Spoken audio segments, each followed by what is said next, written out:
जय संविधान, जय भीम, गांधी जिंदाबाद। दी पब्लिक इंडिया में आपका हार्दिक स्वागत है। मैं प्रबंधन का अध्यापक रहा हूं, मैनेजमेंट का शिक्षक रहा हूं और स्टूडेंट भी हूं। मैंने एक बार पहले निवेदन किया था, एडमिनिस्ट्रेशन चलाने के 3 तरीके हैं मुख्य। एक है डिक्टेटोरियल तरीके से चलाइए, एक डेमोक्रेटिकली चलाइए और एक इम्प्लिसिट बार्गेनिंग से चलाइए। और तीनों सिस्टम्स के कुछ एडवांटेजेस हैं, कुछ डिसएडवांटेजेस हैं।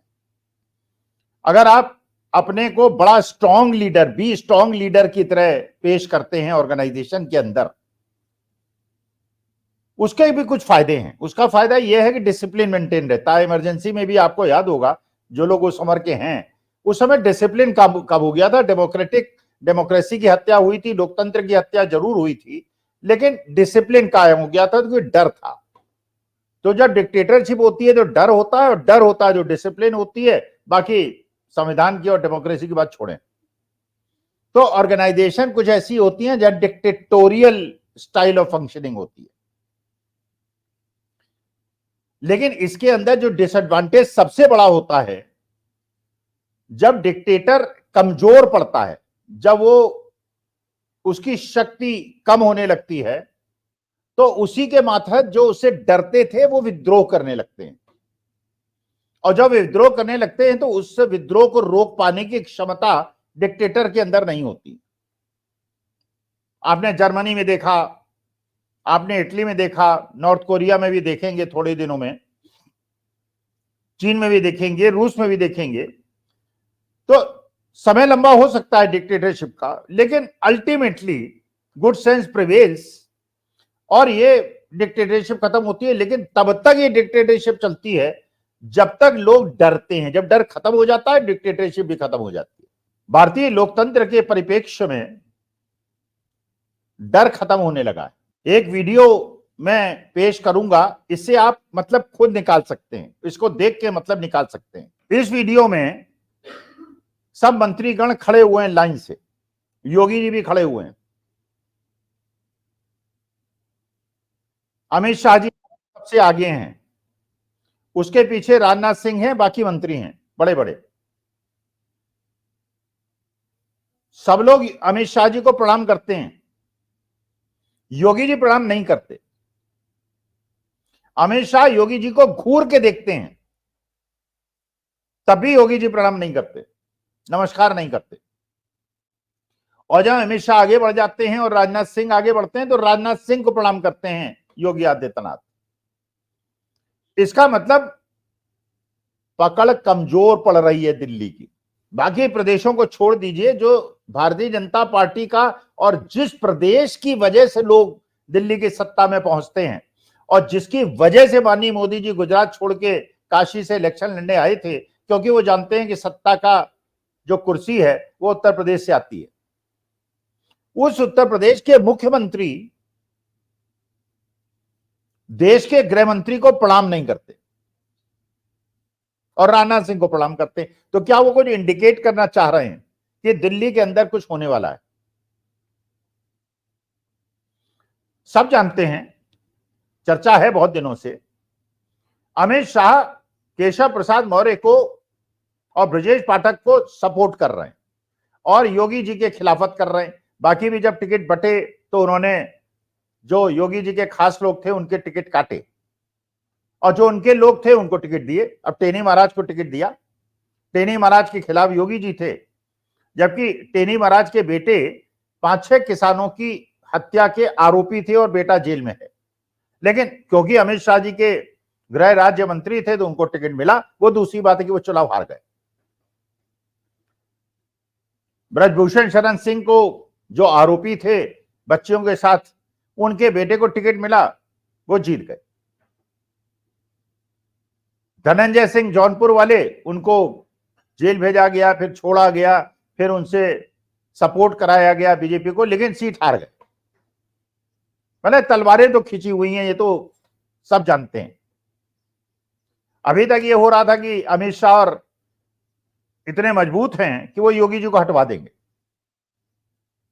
लेकिन अभी जो कल की मीटिंग हुई है उसमें मोदी जी भी ये सोच रहे हैं कि अमित शाह ज्यादा बड़ा खेल खेलने के चक्कर में हैं और मोदी जी को भी कमजोर करने के चक्कर में हैं।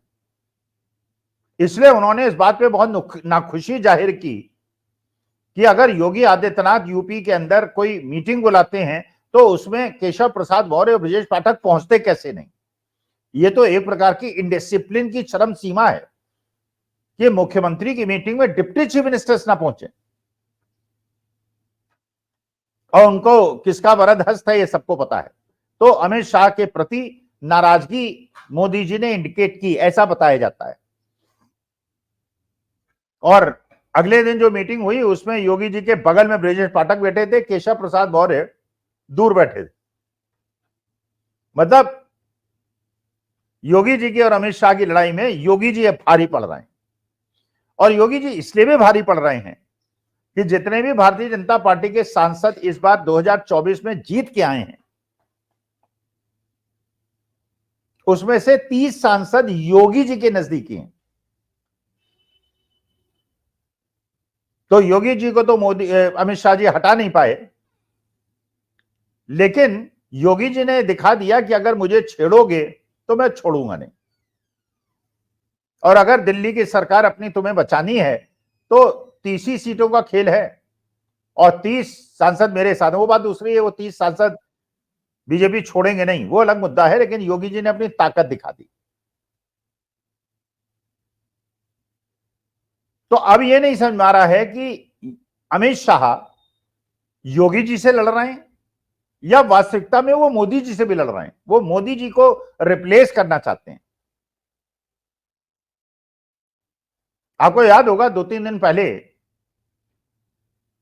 अमित शाह ने महाराष्ट्र में जाके एक ऐसा स्टेटमेंट दिया जो किसी भी समझदार राजनीतिज्ञ को नहीं देना चाहिए।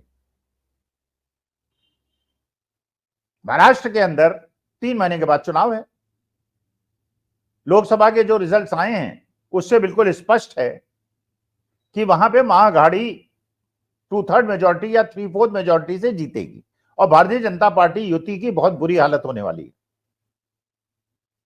एकनाथ शिंदे ने करीब 120 सीटों पे चुनाव लड़ने की तैयारी कर ली है। एकनाथ शिंदे ने, अजीत पवार और अमित शाह के बीच में तनातनी की खबर है,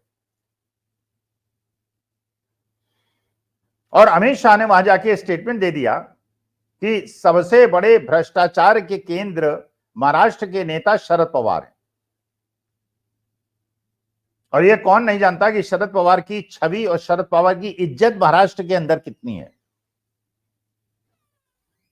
उन्हें, जैसे येदुरप्पा को कर्नाटका की अस्मिता का प्रतीक माना जाता है, ममता दीदी को वेस्ट बंगाल की अस्मिता का प्रतीक माना जाता है, लालू प्रसाद यादव को और मुलायम सिंह यादव स्वर्गीय को उत्तर प्रदेश की अस्मिता का प्रतीक माना जाता है, वैसे ही शरद पवार को महाराष्ट्र की अस्मिता का प्रतीक माना जाता है। उन पर इस प्रकार का आरोप लगाना, इसका माने उन्होंने फडणवीस साहब की सारी प्लानिंग और बामन भुले साहब की सारी प्लानिंग को पलीता लगा दिया है। उन्होंने इस बात की तैयारी कर ली है कि महाराष्ट्र के अंदर हम चुनाव नहीं जीतने देंगे चाहे कुछ हो जाए।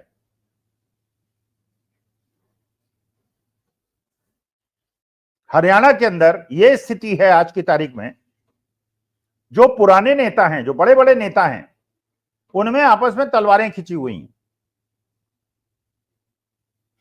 जितनी ज्यादा गुटबंदी की बातें कांग्रेस के बारे में की जा रही थी और उसे बढ़ा चढ़ा के बताया जा रहा था, दीपेंद्र हुड्डा भी यात्रा कर रहे हैं, कुंवारी शौलजा भी यात्रा करने वाली हैं।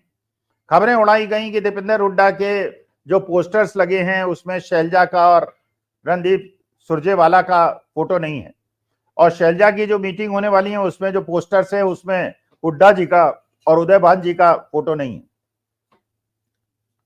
हाईकमान ने समझाया और दोनों गुटों ने समझा कि इस बार 10 साल के बाद हरियाणा में सत्ता वापसी आवश्यक है कांग्रेस के लिए, और माहौल आपके अनुकूल है, आप जीत रहे हैं, अगर आप खुद हारने का प्रयास ना करें तो। दोनों पक्षों ने बात समझा दीपेंद्र हुड्डा के जो पोस्टर्स थे उसमें शैलजा का और सुरजेवाला जी का नाम आया, और शैलजा जी की पदयात्रा में हुड्डा जी का और उद्धव जी का नाम आया।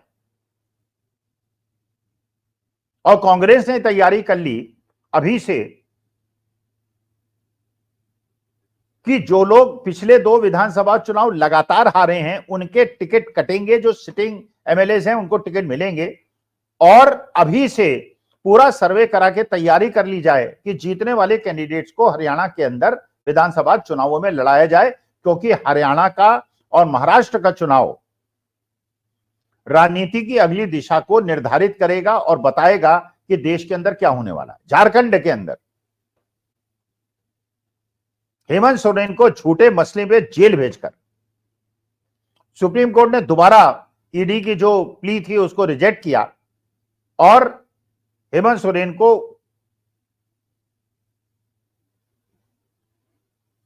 सपोर्ट किया।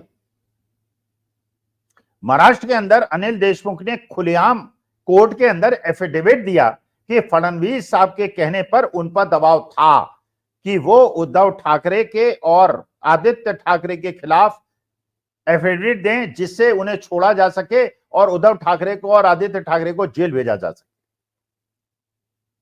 यह अनिल देशमुख जो 13 महीने जेल में अंदर रहे और झूठे आरोप में रहे, और बाद में कोर्ट ने कहा कि इन पे कोई आरोप नहीं बनता। आज संसद के अंदर पत्रकारों को घुसने से रोक दिया गया। उन्होंने प्रोटेस्ट किया, पहली बार चलिए देश के पत्रकारों ने प्रोटेस्ट किया, अपने डेमोक्रेटिक राइट्स को बचाने का प्रयास किया, प्रोटेस्ट किया कि हमें क्यों रोका जा रहा है। अरे देश के चौथे स्तंभ को अगर आप नहीं आने देंगे, किसानों को संसद में अपने एलओपी से मिलने, लीडर ऑपोजिशन से मिलने नहीं जाने देंगे, तो ये कैसा लोकतंत्र है। खैर, राहुल गांधी से किसानों को मिलने दिया गया और अब इन पत्रकारों ने प्रोटेस्ट किया। कम से कम पत्रकारिता का धर्म प्रेस क्लब ऑफ इंडिया इसमें जागृत हुआ। अगर काश गोदी मीडिया भी जागृत हो जाए और वो भी अपने कर्तव्यों के प्रति जागरूक हो जाए और हिंदू मुसलमान करके छोड़कर हिंदुस्तान की जो मुख्य समस्याएं उसकी तरफ अपना ध्यान दे, तो हिंदुस्तान की शक्ल बदल जाएगी। दिल्ली के अंदर बेसमेंट के अंदर जहां पार्किंग की व्यवस्था होनी चाहिए थी, वहां पे लाइब्रेरी बना दी गई और बच्चे डूब के मर गए और अपने को विश्वगुरु कहते हैं।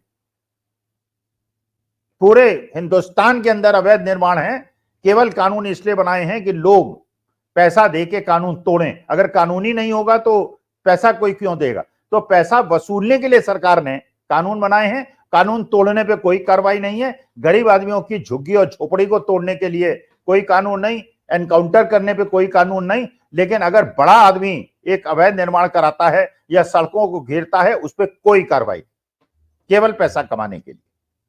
मोदी जी विदेश चले गए। राहुल गांधी जब उस दिन सुल्तानपुर के अंदर एक मोची से मिले थे, उसके बाद जाके लोगों के ड्राइवर से भी मिले थे, उनकी भी समस्याओं को उन्होंने समझा था। तो देश के अंदर एक ऐसा नेता उभर रहा है जो लोकतंत्र को और संवैधानिक मर्यादाओं को और शासक या सेवक और जनता के बीच में संपर्क को पुनर्जीवित करने का पंडित जवाहरलाल नेहरू जैसा प्रयास कर रहा है। और मैं परमेश्वर से कामना करता हूं वो सफल हो। जय संविधान, नमस्कार, धन्यवाद और प्रणाम।